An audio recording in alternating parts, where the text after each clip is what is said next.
with this panel, I know there's not much I need to do other than to start them down the road of what it is they have to say. We had a couple early conversations, and I was intrigued by all the breadth of the conversation. So let me just start with a little bit of history. I recently had occasion to do a historical look back in connection with a speech I was delivering somewhere else. And it was actually surprising to me the extent to which we have continued to repeat the same mistakes over the course of the last several hundred years. We went from having a system where we didn't issue enough patents because we only had 3 patent commissioners, all of whom had other big jobs in the country, and didn't have time to carefully vet and issue proper patents. So we decided to just let anyone who applied for a patent get one. You can imagine what happened then. There were a proliferation of bad patents out there. There was a lot of litigation. There became actually an entire system of marketing patents. People would sell patents and people would buy them not knowing that they were bad patents. So we had to have a course correction, and we had a course correction, and it was the focus on quality. Ultimately, the determination was that the course correction had gone too far, and that we then had to alter our approach. It happens over and over and over. The swing back of the pendulum between overemphasizing patent quality and or overemphasizing the need to have patents just quickly issued so we can encourage innovation. So the question I have for this panel is, obviously after the AIA that was just described and the recent changes, all of which were done in the name of innovation, but most of which was focused on the need for patent quality, do you think that we perhaps have swung the pendulum back too far once again? I'm gonna start with you, Paul. Short answer, yes. The proof of that is unfortunately legion. The point of the patent system is more to incentivize investors even than to incentivize inventors.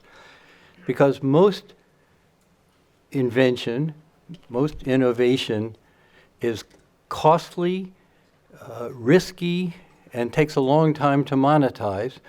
And therefore, the incentives to invest repeatedly ever larger amounts of capital in the cycle of research and development and then later commercialization, by which I mean you actually build plants, hire workers, and distribute new products.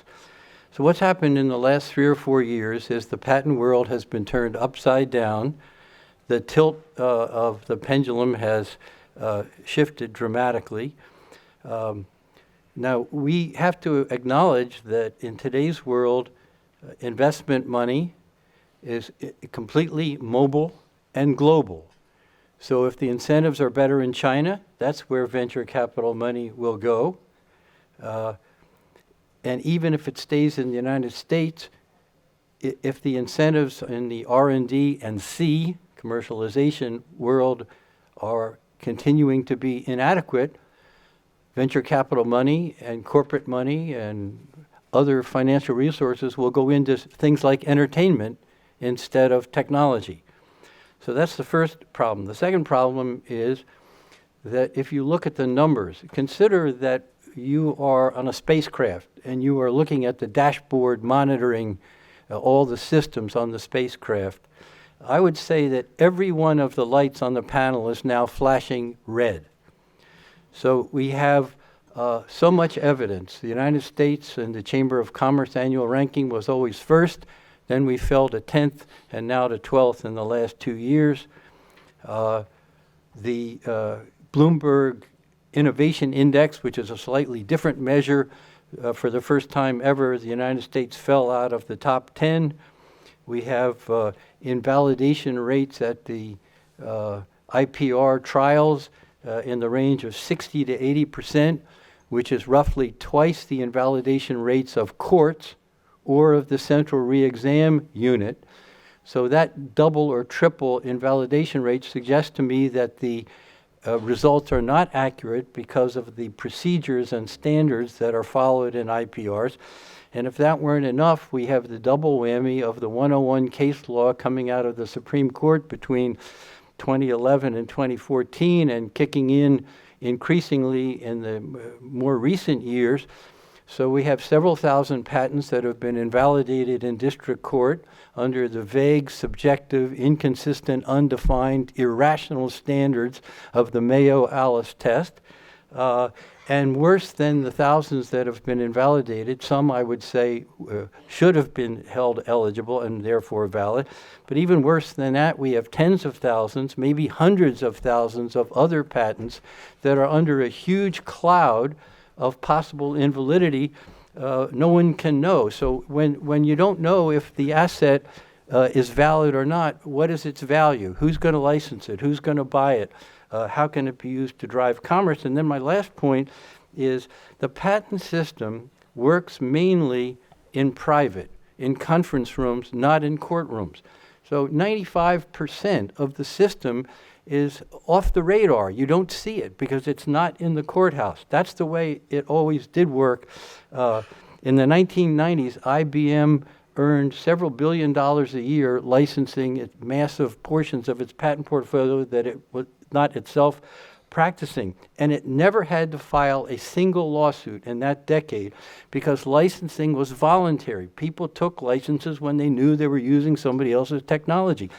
That's totally changed now, where most companies will refuse to even discuss or negotiate with the patent owner, even in circumstances, and I have some personal knowledge of this, where they admit they're using the technology and they agree the patents are valid, but their lawyers are telling them you don't need to negotiate because we can file IPRs, we can string it out for years. The time to money is now doubled from about 4 years to about 8 years.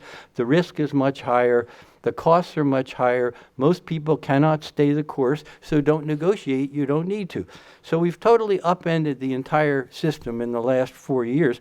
And unfortunately, the Congress and other policymakers are still living in the past where they think the real problem is trolls. It's not.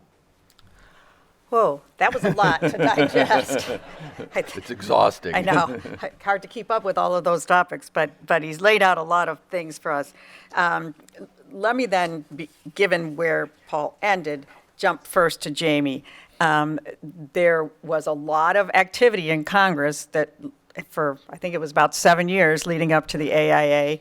And the question is there a realization now that either the AIA went too far or there were too many gaps that allowed for an implementation of it that has gone too far? Is there any desire to actually dig back into this?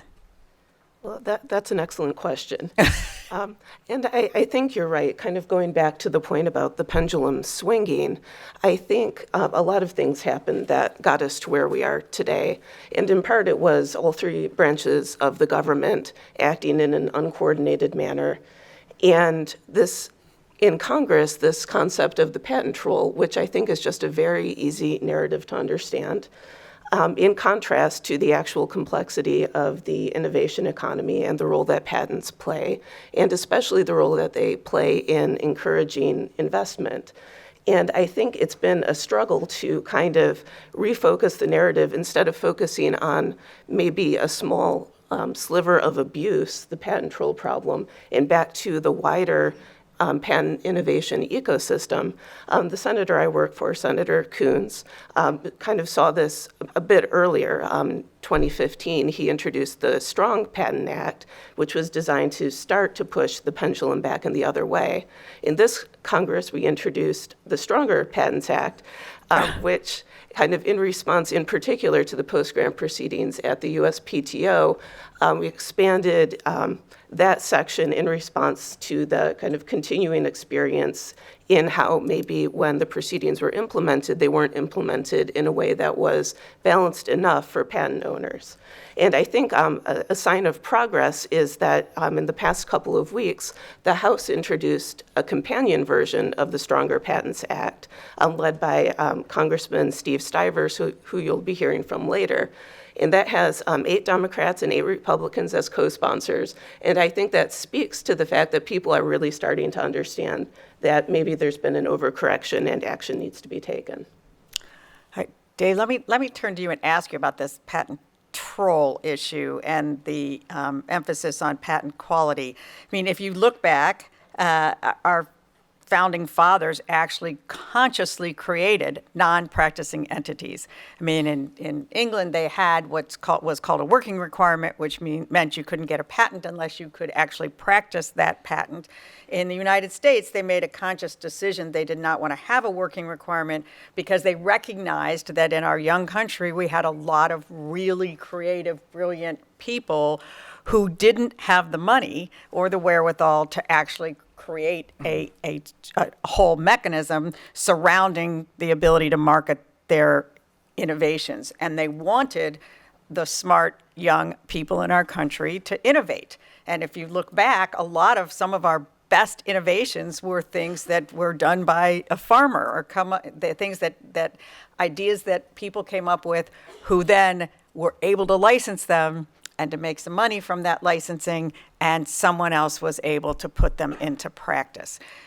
Do you think that this overemphasis or this emphasis on trolls has gone too far, and that we're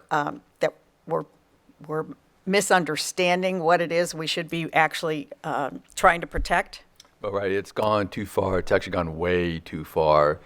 In my mind, the issue comes down to something much more fundamental, which is specialization and the recognition that's been advanced by economists now for hundreds of years that specialization builds economic growth.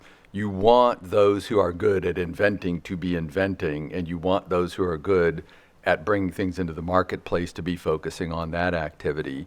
And so the emphasis, I would say overemphasis, on practicing versus non-practicing puts the discussion in exactly the wrong place. That's really never been the issue. The real issue has always been whether the patent system was too subject to abuse. And that, in my view, comes back to something that Judge O'Malley, you mentioned at the beginning, which is quality. But I believe quality also has been very much misunderstood. And we've put an emphasis through this troll debate on the side of quality that goes to not granting rights that shouldn't be granted. And of course that's important, and that's the job of the USPTO, and it's the job of the Federal Circuit to be a backstop against that.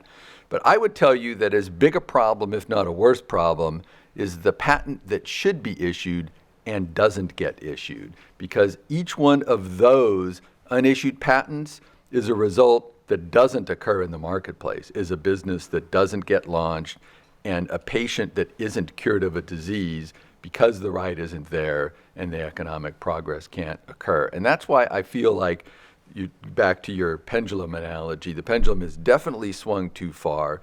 Swinging it back to the middle means recognizing that the discussion isn't about trolls, it's about proper use of the patent system on the one hand, and that quality isn't about just not issuing patents that shouldn't be issued. It's about issuing quickly and effectively patents that should be issued.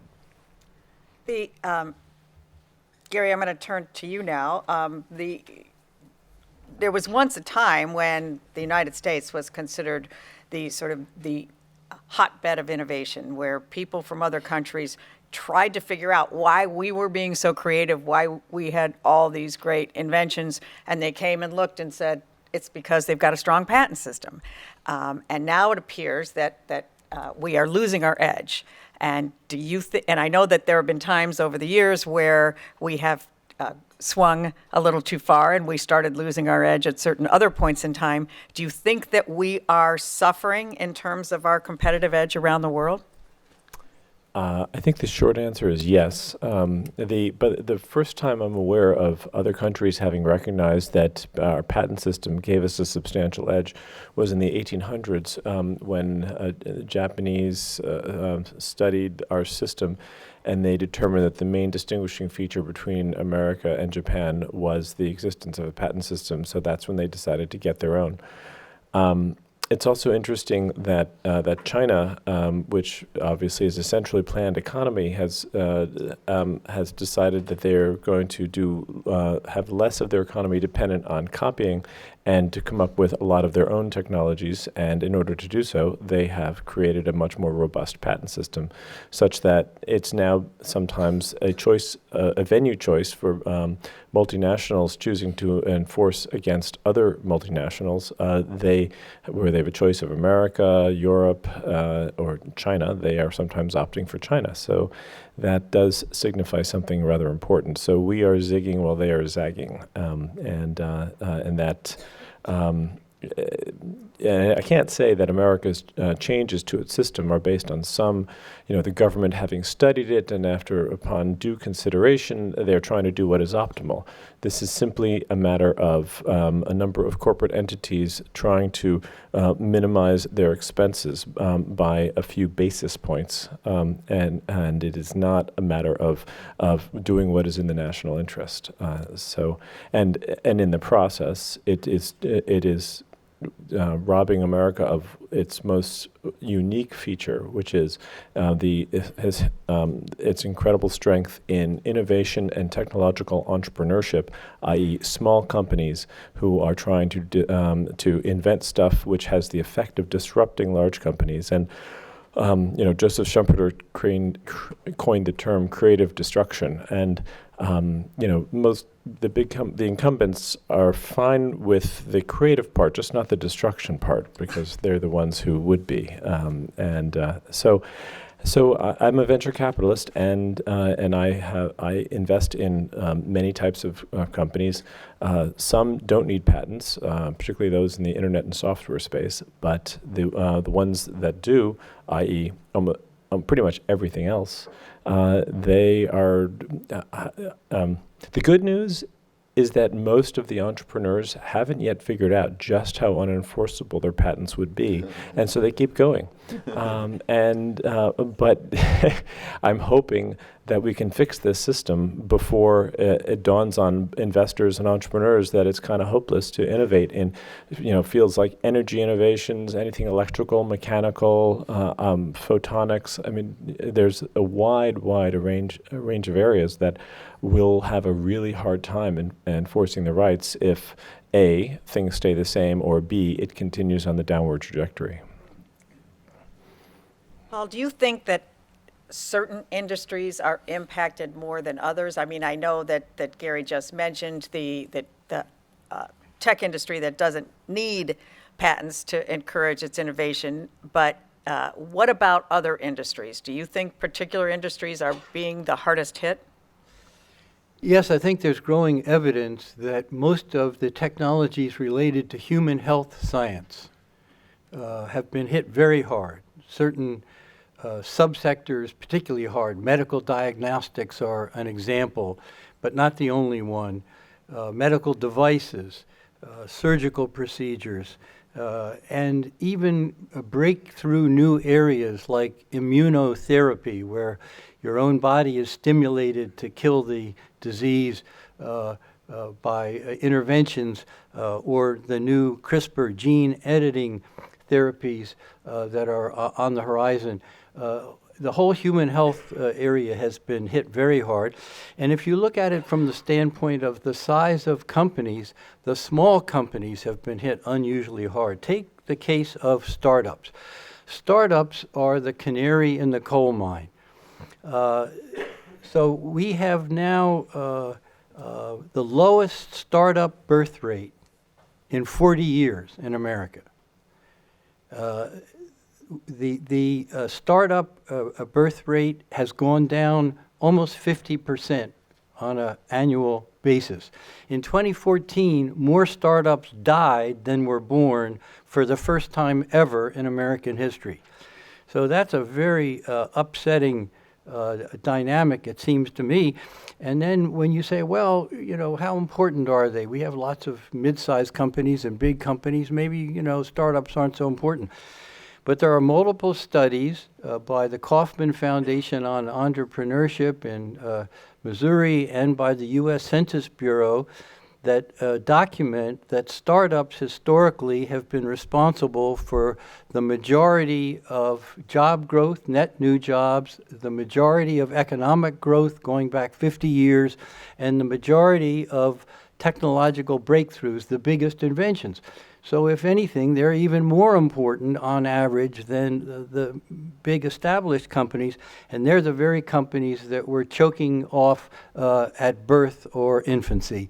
It seems completely backwards. If you were having rational policy, you would do everything you could to support startups, not kill them off.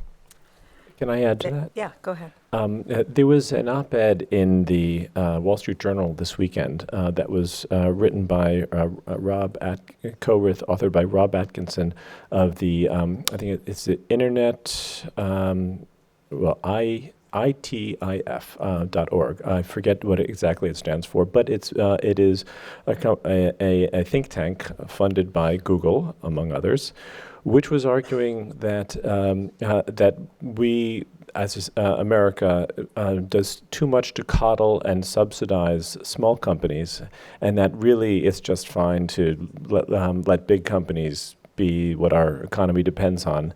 And so this, I believe, is an attempt by the companies that are criticized for, among other things, bigness, to try to undermine the foundation upon which patents are laid. And I mean, part of the importance of patents is this notion that small entities that lack market power need that in order to survive, to get big enough to effectively compete against incumbents. And so, so they attack it from all angles, and this is a new angle. And it should be identified as such, an attack by big companies on small companies. Sure. Can I add a couple of other items? Judge Michelle mentioned that the impact is being felt largely on small companies, and that there are particular issues in the biotech area. And I certainly agree with that. But that is not to say that the software area isn't affected. And let me give two examples. Just a couple of weeks ago, I was in Indianapolis for not a legal meeting, but an engineering meeting of an engineering company that makes the Gorpy software that enables big automobile and shipping companies and aircraft companies to make their incredibly complicated machinery. And their motto is something like, you know, we bring business to engineering. It's not sexy stuff at all, but it's really, really important. At that meeting, I met the CEO of a small Texas software company, and he said he is being driven out of business by the fact that his patents are not being respected by the big guys who simply run roughshod over him and tell him, through our ability to efficiently infringe your patents, we have no reason to respect them. He's afraid for the life of his company because of the devaluation of patents in the software industry. So that's one example, real life CEO, small company trying to grow, tragically affected by what's going on. Second example brings the life sciences and software together. Slightly more recent story for me. Last Friday in Raleigh, CEO of a small, innovative startup biomedical company comes up. And first of all, she says she had to change the name of her company to take the word diagnostics out of the name because it has become such a dirty word with investors like Gary who see diagnostics and say, that's unpatentable in the US. Maybe I could invest in that in China or Europe, but I'm not going to invest in it here. And secondly, she said that her company, like every other biotech company now, is highly dependent on software. Software is their vehicle of innovation. And so to not have a functioning patent system for software, for her as a biotech company, is toxic, just the same as lack of patent protection for her biotech inventions per se. Jamie, Paul mentioned a couple things. I was recently at a conference where people were talking about problems with the biotech industry, and two of the things that they focused on were 101 and the Supreme Court's case law with respect to 101, and then the other was the fact that the AIA has no standing requirement for purposes of instituting an IPR. So what has happened is that the careful structure that was put together for at least products subject to the Hatch-Waxman Act or the Biologic Act has been thrown out. That now you've got a system where a lot of R&D, a lot of work can be put into coming up with a new molecule or a new product in the life sciences industry, and venture capitalists can go in and attack it more for purposes of trying to attack the stock price, but also because they... Not venture capitalists. Okay. Short sellers. Short sellers. And so there's two separate problems, both of which theoretically Congress could fix. Is there any stomach for either of those? Well, as to the standing, that is something that Stronger Patents Act proposes to change. It would be to essentially have a declaratory judgment type standard for bringing an inter partes review. And that's something I think would really help benefit in terms of providing more predictability and certainty for the post-grant proceedings so that someone can't attack a patent that backs significant investment just to short stock. And I think that's interesting, too, as I was looking back at the Stronger Patents Act, and something that's come up recently with the new PTO director is, what changes might be made through his rulemaking authority. And standing is arguably one of the few things that Congress needs to do. And I think, there is a growing realization that maybe something like this should be done. Section 101 is interesting from a legislative perspective because unlike so many of the areas of patent law that are very technical and complex, explaining the problem with 101 is actually pretty easy.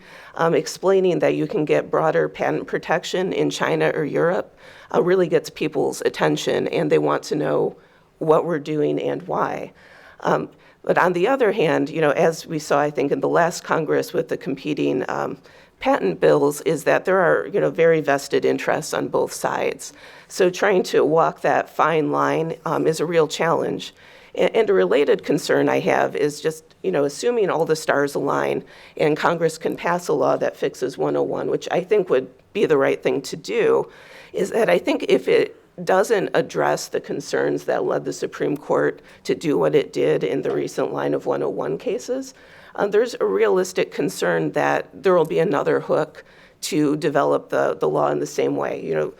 Looking at the utility doctrine, for example, which hasn't really been used recently, but some of the same things could be resurrected. So I think if Congress looks at 101, it needs to both fix that problem and also say something to address the concerns that led the Supreme Court to go where it did. If the answer is that obviousness under 103 and written description and enablement under 112 are really supposed to handle these issues, then I think there needs to be some explanation of why didn't it, at least in the Supreme Court's view, and what will change.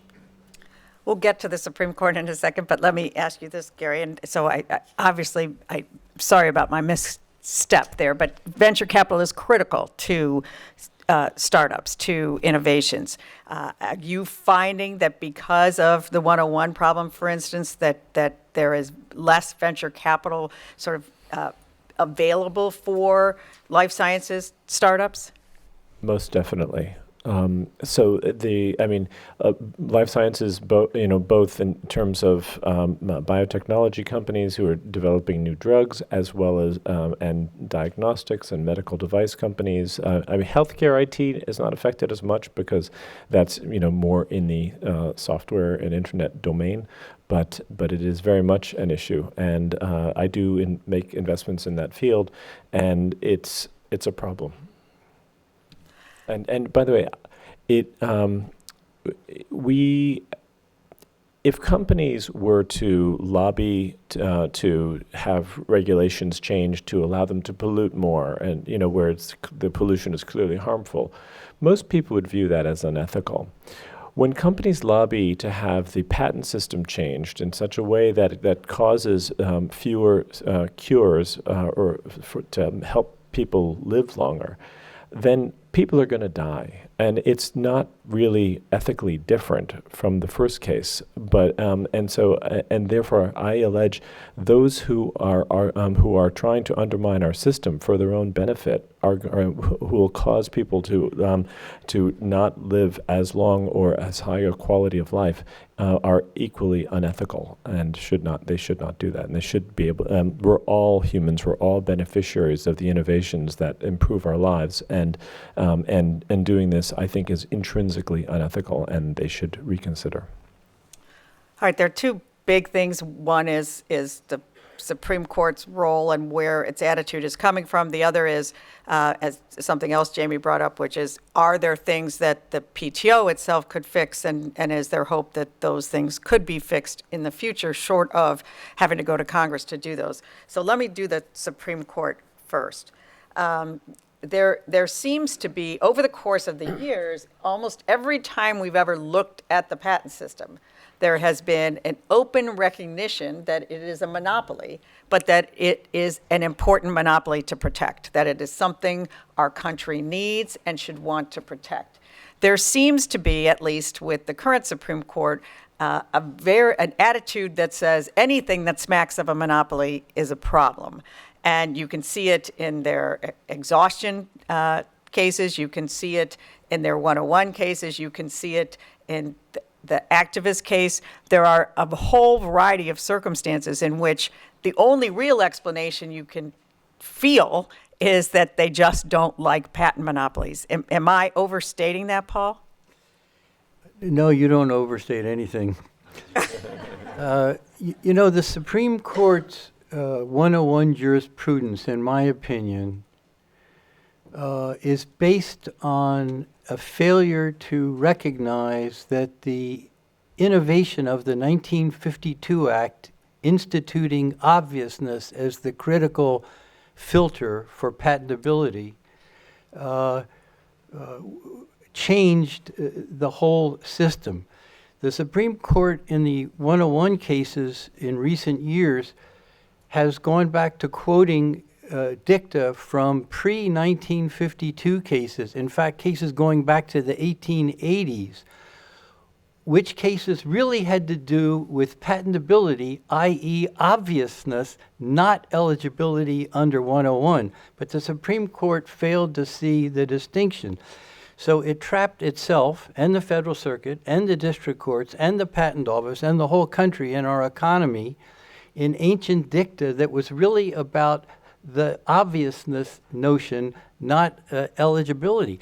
So you have a court that's making national economic innovation policy without any expertise, any experience, or a factual record in front of it, and it's not a proper judicial function anyway, because national economic policy obviously should be made by the Congress, not only as a matter of competence, but as a matter of democratic allocation of who does what. Judges are supposed to interpret the law. Congress is supposed to make the law at the most basic level. And there's no word that I can see in the 101 decisions that from the 101 text that's being interpreted. They're not interpreting a word, they're just inserting policy notions into a statute that has no exceptions in it. 101 doesn't contain any exception, but they say these exceptions are implied. Well, what do you mean implied? They're actually inferred, not implied. By who? By the Supreme Court, because they want to be activist judges and make national economic policy. I think it's way out of line. And if I were in Congress, I wouldn't put up with it. I would push right back against them and take back control of national economic policy. And I hope they'll do that with the Stronger Act or something similar.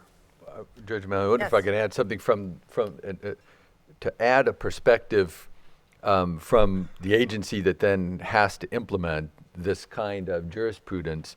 In addition to the problems that Judge Michel has brought up, it's just unimplementable. It has created a standard and a test that's basically asking, 9,000 smart individuals, those are the examiners at the USPTO, go into work every day, look at hundreds of thousands of patent applications that are extremely complex, and ask yourself if the subject matter is abstract.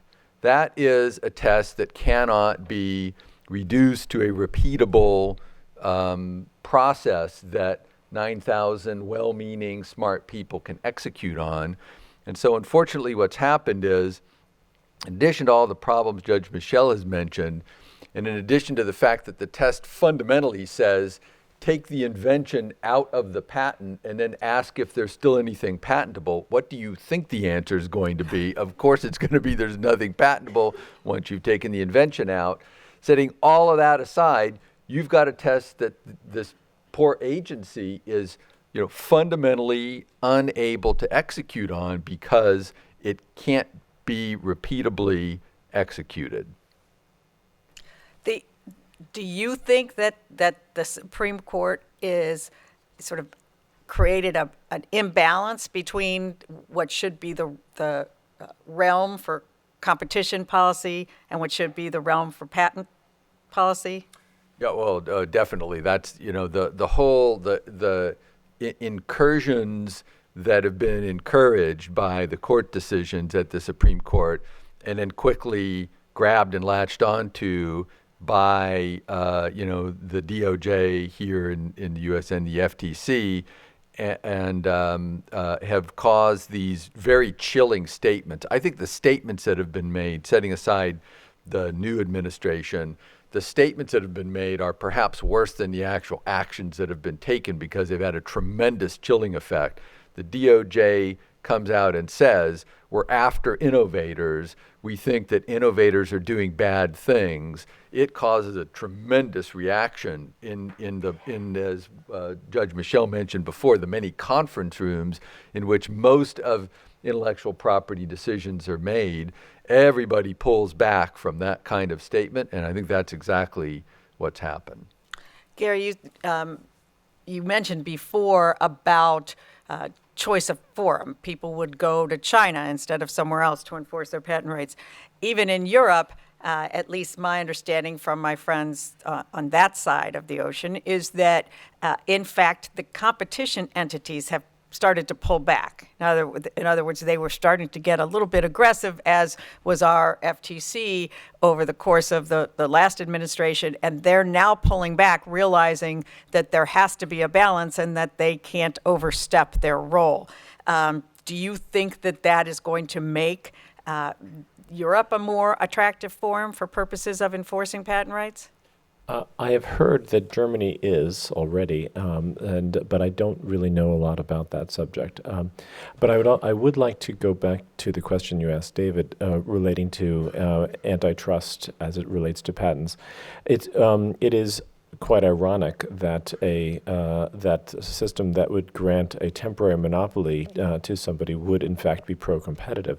But it's worth remembering that the idea is that it is for a limited time. And so, in general, when someone innovates, their market share starts out as zero. And in order to enable this new entity to compete with incumbents, of course, it has to have a monopoly on its invention for a limited time. But it is the fact that that time is limited that essentially puts that innovation out in the public domain. And so it is, but many competition entities have failed to recognize how granting a limited monopoly can actually be pro-competitive. And I would say, this has been a problem at the FTC and DOJ intermittently over time. Currently, the DOJ is looking much more enlightened. But anyway, this pendulum swings, and generally it is the fact that this pendulum ever gets to being critical of patent rights as it applies here, generally is a sign of a lack of studying history. And the post-war antitrust efforts that weakened our patent system is one of the important factors that gave away the television industry to Asia, which we invented, and VCRs which we invented, and xerography, copying machines. Xerox went bankrupt recently, which was the delayed effects of their forced licensure, and so these things have consequences for U.S. competitiveness in the long run. But in general, the long-term perspectives and the study of history is not generally required of government officials. Yes. Can I add one more thing to that? So that's an interesting point. Gary, I think this issue comes down to either lack of appreciation or, perhaps some sort of institutional forgetfulness of the value of dynamic competition versus static competition. Antitrust is mainly, not entirely, but mainly about optimizing the economy and consumer welfare based on today's status quo, the products and services in the marketplace and the competitors in the landscape today. That's static competition. The IP system is about changing the status quo. It's about disrupting the status quo. It's about creating brand new products and services that totally upset the status quo. That's dynamic competition. That's where real marketplace effects occur over the long term, as you said, not the short term, but the long term. And it's that failure to appreciate the orders of magnitude greater value of dynamic competition that is incented by the IP system on the one hand, and the long-term nature of the IP system versus the short-term desire of consumers to have today's stuff cheaper and cheaper and cheaper, on the other hand, that I think is at the root of this antitrust IP debate. Yeah. Also, it's really hard to prove that an innovation did not come into existence due to our having made the economic ground here less fertile.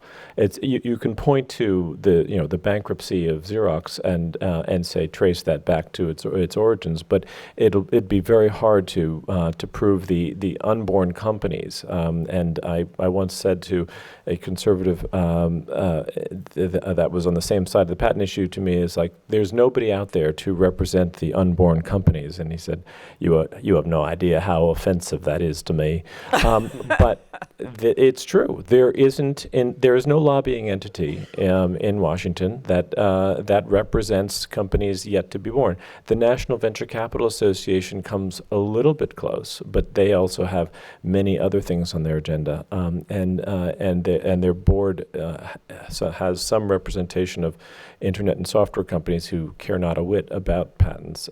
So in general in Washington, there really isn't a good representation of this essential aspect of our economy, and by and large, when you talk to most entrepreneurs, they have no idea about changes in the patent system. I mean, a lot of them are just based on, they're informed by what they've seen and experienced over the course of their lives and unaware of anything having changed after the American Invents Act, for example. Judge, the scene in Washington is worth a little more exploration. I happen to have spent in a prior life a total of 9 years as a staffer at the Senate, so I've seen the inner workings of the legislative branch up close and personal over an extended period. And Jamie correctly talks about the ease of understanding the catchy troll narrative, but there's much more at work than that. I don't agree with the idea if it's being suggested that Congress people are too stupid to see the big picture or understand dynamic forces. But the problem has been that there's been a 10-year campaign by a small number of super rich, super angry, super aggressive companies, almost all in Silicon Valley in the internet platform type, what the Financial Times writer Rana Foroohar calls the FANG companies, Facebook, Apple, Amazon, Netflix, Google, where they've conducted a 10-year campaign, massively funded, with multiple PR firms with multiple lobby firms, with multiple law firms, with constant fly-ins. That's an actual term of art now, fly-ins, where the executives of the FANG companies come to Washington in their private jets and buttonhole congressmen, and fly-outs. That's when a free trip for Hill staffers out to the Google campus in California is used to influence Congress. Not to mention massive campaign contributions over that same decade period. So basically, the Congress has been, overwhelmed, inundated with pressures and propaganda and polemics from a very small number of companies. It's really bizarre when you think of the proportions. In the United States today, there are 30,000 corporations engaged in commerce. Only 30 out of the 30,000 drove the debate leading to the AIA and its implementation and the stasis of legislative activity today, to the point where Senator Coons's bill can't even get a hearing. So the tech giants are still in control of the Congress, it looks like to me, by a crude assessment.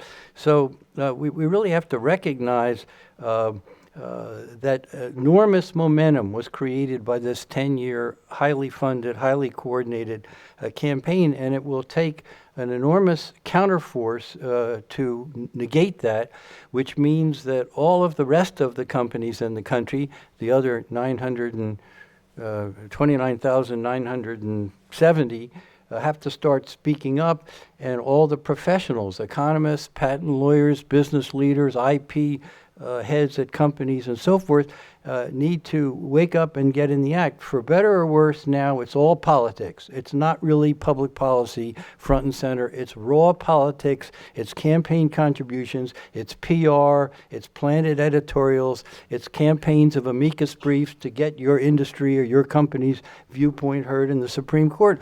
And the only way to fight that is fight it back in the same terms, which is what all of us need to do. Before I turn to Jamie, it's not just Congress. I mean, this could be completely apocryphal, but I was at another program where I heard someone say that they had done or had heard about a FOIA request to the Obama administration to determine which corporations were regularly visiting the White House. And apparently one Silicon Valley corporation visited the White House to the tune of 6 to 7 times more than the next large corporation visited the White House. And that tells you a lot in terms of who's got the ear of the administration. The Secret Service records showed that a Google executive visited the White House for 8 years at the level of once per week. Okay, that was even more than the story I heard, but you get the drift. So Jamie, you had something else you wanted to add? Well, yeah, I was actually going to pick up on something that Gary mentioned about the disillusionment of, inventors. And one of the things that's been interesting to me, getting to meet people in my current job, is, the solo inventors who have been impacted by the current inter-parties review system. And, one of the anecdotes that's kind of stuck with me is an inventor who had, a small portfolio of patents that were issued by different examiners. Subsequently, I think all or several of them were invalidated at the PTAB. And, his point was that you could kind of understand if one examiner made a mistake, but he kind of had some security in the sense that a couple examiners had looked at what he had done and given him patents. And that, I think, to me, if I were in his shoes, I would have probably thought the same thing. And I think, I think turning to what Judge Michelle was just saying, that, I think maybe this hasn't spread to all inventors, but this is kind of a canary in the coal mine type of situation. It might not be apparent on the overall impact that this is going to have on American competitiveness for another 10 or 20 years. But if we don't make changes before that time, we're going to look around and, once again, kind of where the U.S. was in the early 1980s, wonder why so many industries have left the United States. And I hope that we can bring attention to this problem and get Congress to act before that time. The individual inventor isn't the whole story, but has been an important part of the story. A decade ago, 24% of the patent applications filed in the USPTO were filed by individual inventors. Now it's down to 4%. 1/6 of what it used to be. So basically, that tells me that the individual inventor has been largely squeezed out of the total system. And when we talk about startups, we see smaller, newer companies being squeezed out of the system because it has become unaffordable for both of those segments. And it's not hard to see why. And some of this is a complete perversion of the intent of Congress. So if you look at the AIA legislative reports, they expected the IPRs to be, quote, an alternative to expensive, slow court litigation. But it's turned out not to be the alternative, it's just the way station. So 80% of the IPRs have a co-pending infringement case, and in the large majority, almost 70%, the district court judge understandably stays the case awaiting the final outcome of the IPR. So the effect of that is to add significant costs, $300,000, $400,000, $500,000 per IPR. They're often multiple IPRs, so it can go over $1 million or $2 million against that patent owner. It extends the time, as I mentioned earlier, basically doubling the time to a final result from what it was. If you think of our patent system before the AIA, the three worst things about patent enforcement were too slow, too disruptive, too expensive. What did the AIA do? It made all three of those things even worse by a factor of 2 to 3. So as critical as I have been of the way in which some aspects of the IPRs have been implemented as a matter of choice within the Patent Office, there are problems where the intent of Congress has not been what they thought it would be. And another example of that is lowering the standard to a preponderance, whereas the Supreme Court agrees in I4I that clear and convincing is the requirement to invalidate an issued patent. But the premise of that would be if you could have amendment and examination. And yet, as it's turned out, you can't have amendment and you can't have examination. So the lower standard doesn't make any sense, and broadest reasonable interpretation also doesn't make any sense, because that too is premised on having a chance to freely amend and have an examination type process, which the Patent Trial and Appeal Board understandably can't provide. So there were design defects in the Act. There were implementation defects. We're all smart people. We know how to fix the legislation. Look, the tax law gets fixed every year because of mistakes that Congress has made. So it's now time to fix mistakes that were made in the 2011 American Invents Act. And the Patent Office is in a position to get rid of BRI, to allow more re-examination, to allow more amendments, and do a lot of other things that look to me would increase fairness and accuracy. And as I said publicly recently, I'm betting all my chips on Andrei Iancu. Okay, all right, let's then turn to the PTAB, and I do want to get to one last thing before we break, so I want to go through this one quickly. Certainly we know that, as you said, the issue of standing can only be fixed by Congress. The issue of the burden of proof could only be fixed by Congress because Congress put both of those in there for whatever reason. I think most of us believe that barring a Supreme Court complete turnaround, that 101 can only be fixed by Congress. But as Paul alluded to, there are a lot of things that the PTO could do. I mean, the Supreme Court allowed the broadest reasonable interpretation, but it allowed it as a not unreasonable exercise of the PTO's rulemaking authority. So that's something they could fix. What about other things that the PTAB could fix? I mean, the biggest complaint really that I see in the cases that come up to us is not in the language of the AIA, but it's how it has been implemented. Yeah, so, and the answer is, we wrote the rules for the PTAB's process at the PTO. Everything we wrote can be changed. So you're right, Judge O'Malley. Nearly all of what is challenging and problematic about the post-grant system can be fixed. much of it in essentially 60 days by director rulemaking, and the rest of it under notice and comment rulemaking within about 6 months.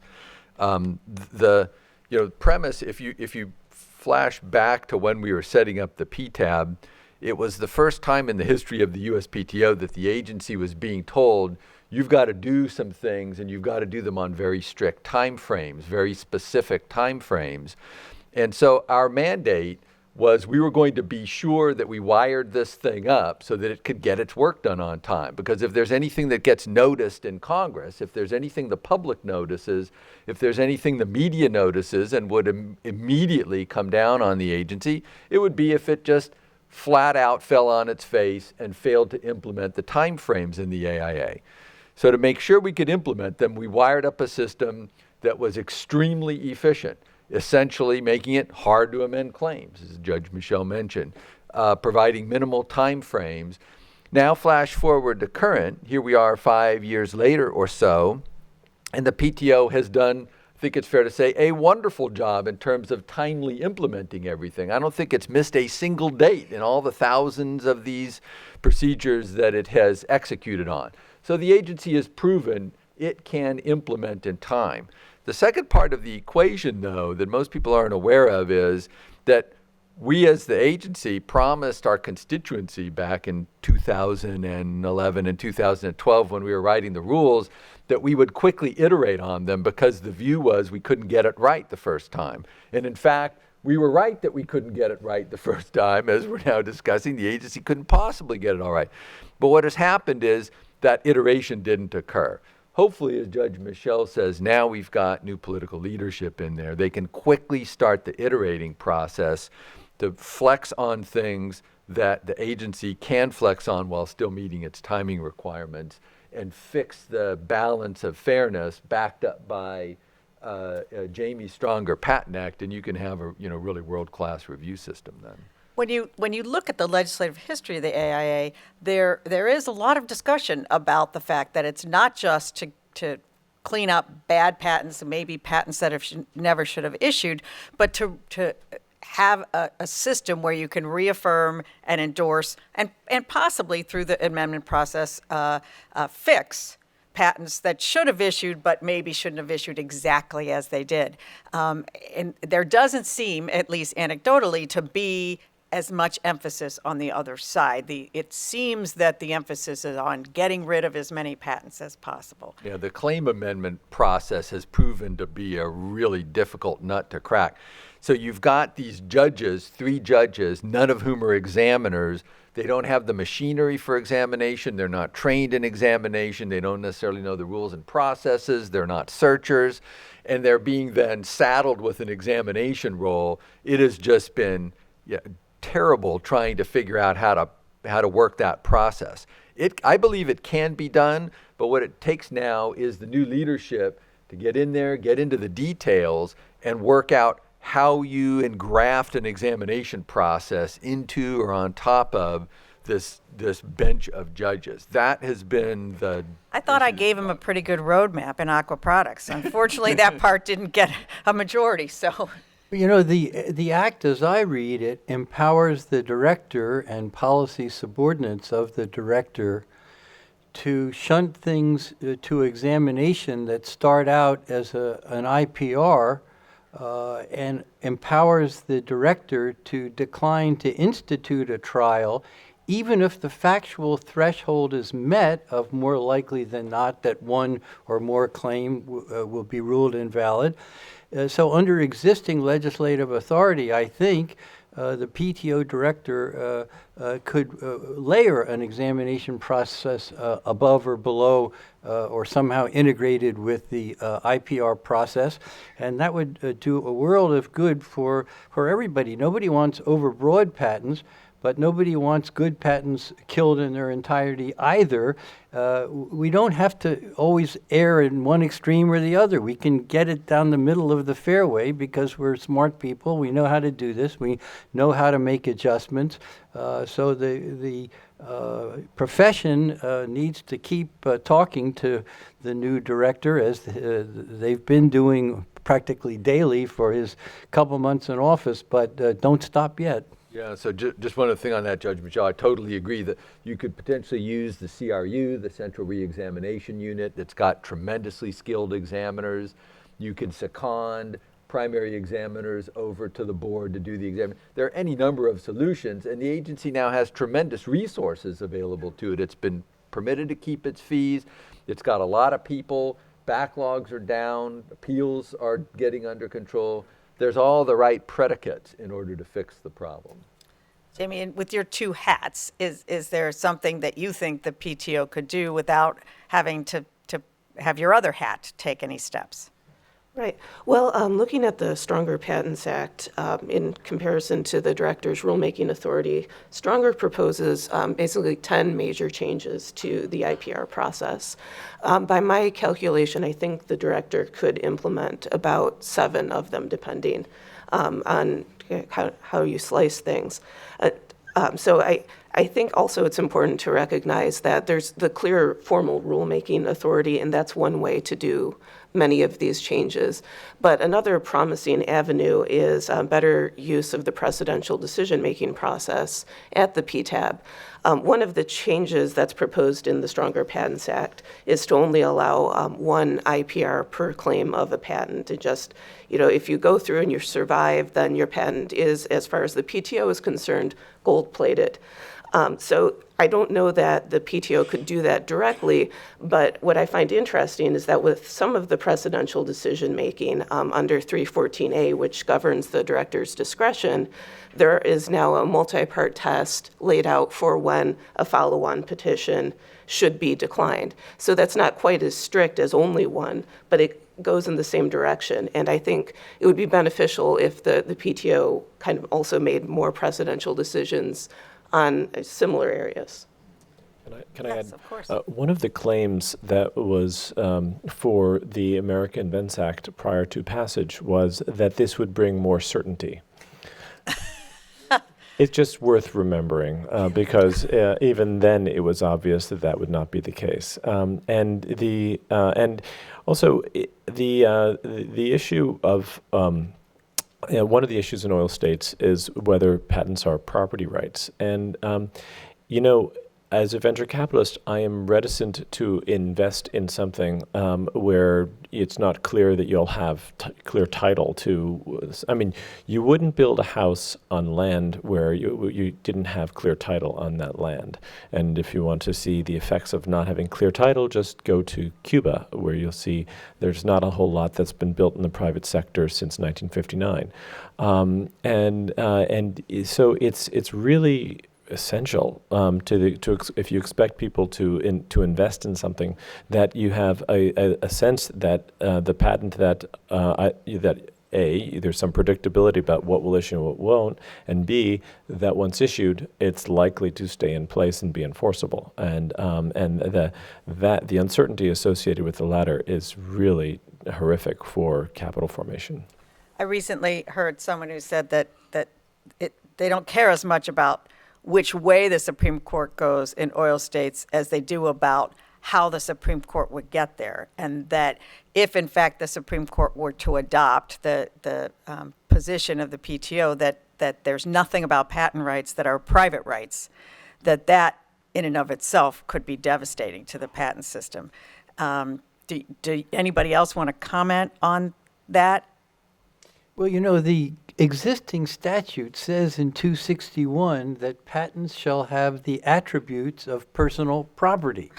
I don't see what's ambiguous about that. The word property has strong legal connotations to it. And if it needs to be clarified, then 261 should be slightly amended to make it crystal clear that it's supposed to have the rights that normally go with property, whether it's real property or personal property, tangible, intangible, whatever.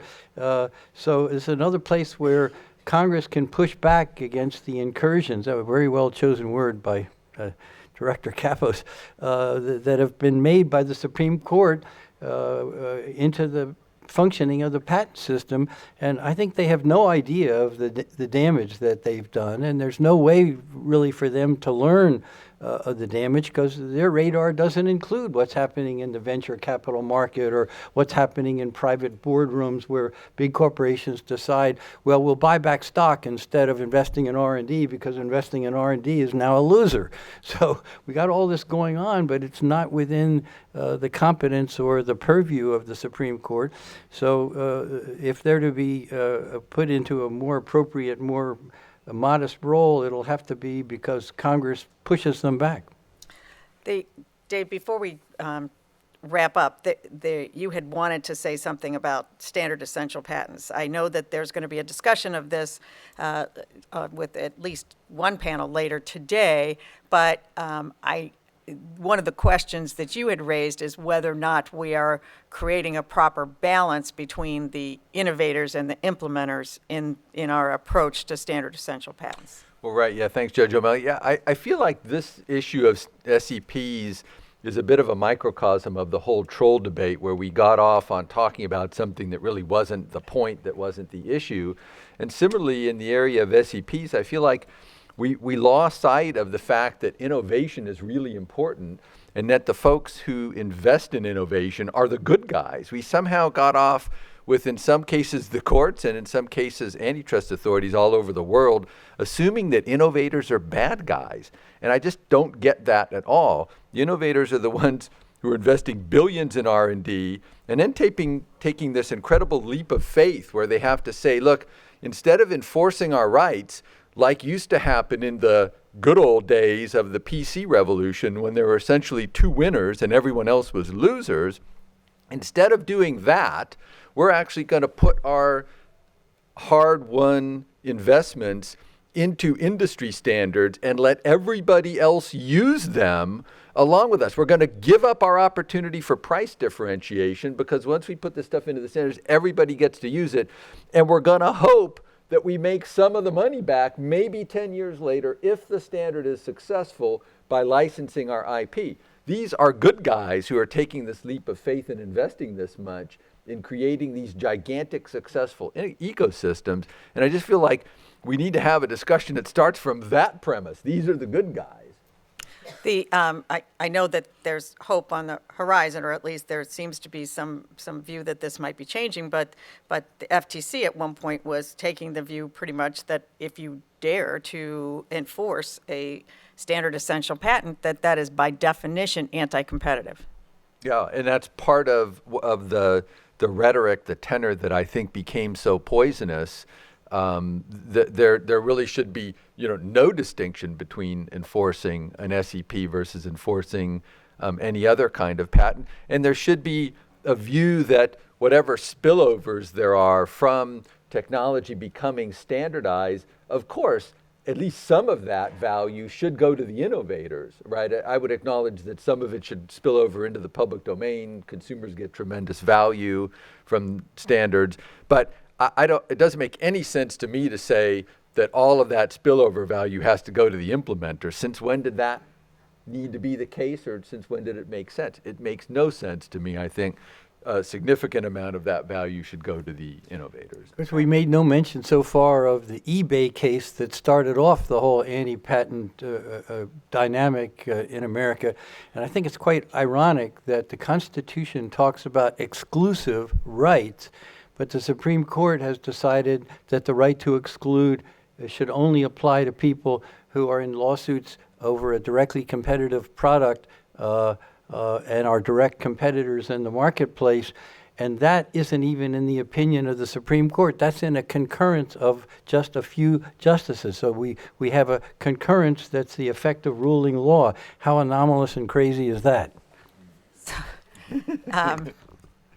Gary, we need to wrap up, but I want to ask you one last question, and that is that in my study of the history, the pendulum tends to swing maybe every 30 to 50 years.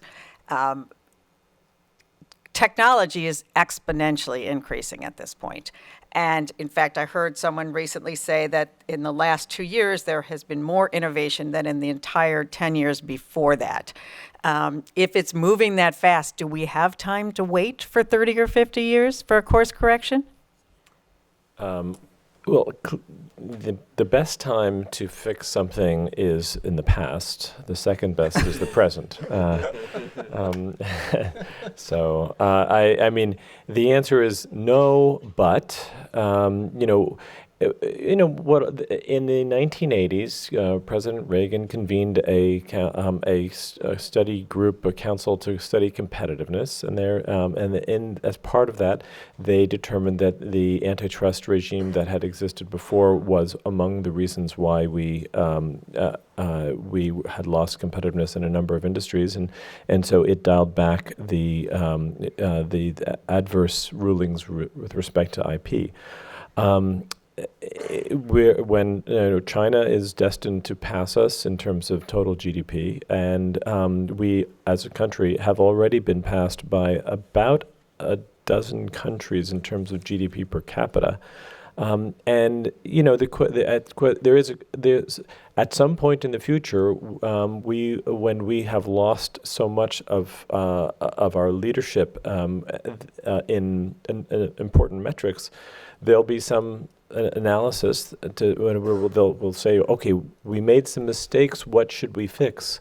This will clearly be one of them. And the question is, how long does it have to take before that happens? Will it be too late? Well, it will absolutely be too late for specific industries because by their nature, they often will congregate in one country or another. And we invented the the photovoltaic industry. We seem to have lost that to China. It will happen in industry after industry, and one of the things that worries me is the ability for foreign countries and companies to actually unduly influence and lobby our legislative bodies, which is already happening. I mean, the Consumer Electronics, what used to be called the Consumer Electronics Association, now the CTA, is primarily a shill for foreign electronics manufacturers, and they're the folks who pay people to dress up as trolls and hand out flyers, or used to hand out flyers in Union Station, and still do a lot of anti-troll based advertising. So anyway, it is already too late, but there's still time. Okay. All right. With that, the red light on the podium is on, so I know that it's my job to say that we are adjourned. Thank you all very much. Thank you.